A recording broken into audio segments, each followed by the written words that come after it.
President Trump under fire after taking aim at America's intelligence community and his unprecedented decision to revoke former CIA Chief John Brennan's security clearance. President Trump lashing out at former national security officials, blaming them for launching the Russia investigation.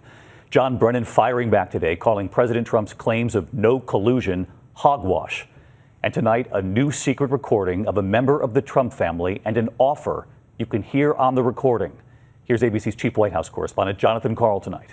Anything about it. At a cabinet meeting today, President Trump refused to answer questions about his decision to revoke the security clearance of former CIA Director John Brennan. Mr. President, is it appropriate for you to punish your critics? In his initial statement, read by Press Secretary Sarah Sanders, the president said his decision was prompted by Brennan's, quote, erratic conduct. Mr. Brennan's line and recent conduct, characterized by increasingly frenzied commentary, is wholly inconsistent with access to the nation's most closely held secrets.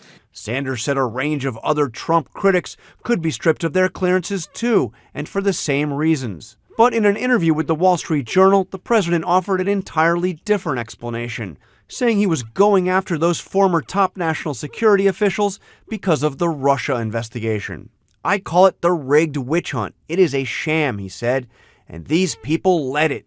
So I think it's something that had to be done. Mr. Brennan is a lifelong intelligence officer who served Democratic and Republican administrations, including as Deputy CIA Director for George W. Bush.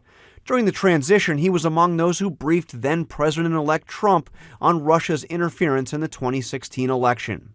He's since become one of the president's harshest critics, branding as treasonous his July news conference with Vladimir Putin, where the president said Putin gave an extremely strong and powerful denial. It is a betrayal of the nation. He is giving aid and comfort to the enemy, and it needs to stop. And just this morning, Brennan wrote in the New York Times, Mr. Trump's claim of no collusion are, in a word, hogwash. Among those coming to Brennan's defense is retired Admiral William McRaven, a widely respected special operations officer who oversaw the raid that killed Osama bin Laden. He penned a letter to the president in the Washington Post today saying, I would consider it an honor if you would revoke my security clearance as well, so I can add my name to the list of men and women who have spoken up against your presidency. With all this happening, the White House is now dealing with yet another secretly recorded tape from the president's former senior advisor turned critic, Omarosa Manigault Newman. This one is of a conversation she had with the president's daughter-in-law, Lara Trump, shortly after she was fired. Lara Trump offering her a job in the campaign, but making it clear she would be expected to say only positive things about the president. A little obviously that there's some things you got in the back pocket to pull out.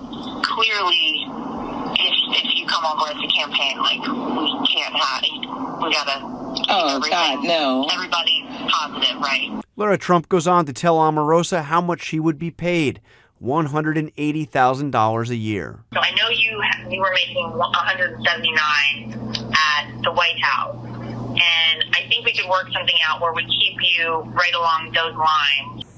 John Karl with us tonight, again live at the White House. And amid this recording, John, you're also getting word tonight that President Trump's campaign lawyer has now sent a letter to the publisher of Omarosa's new book.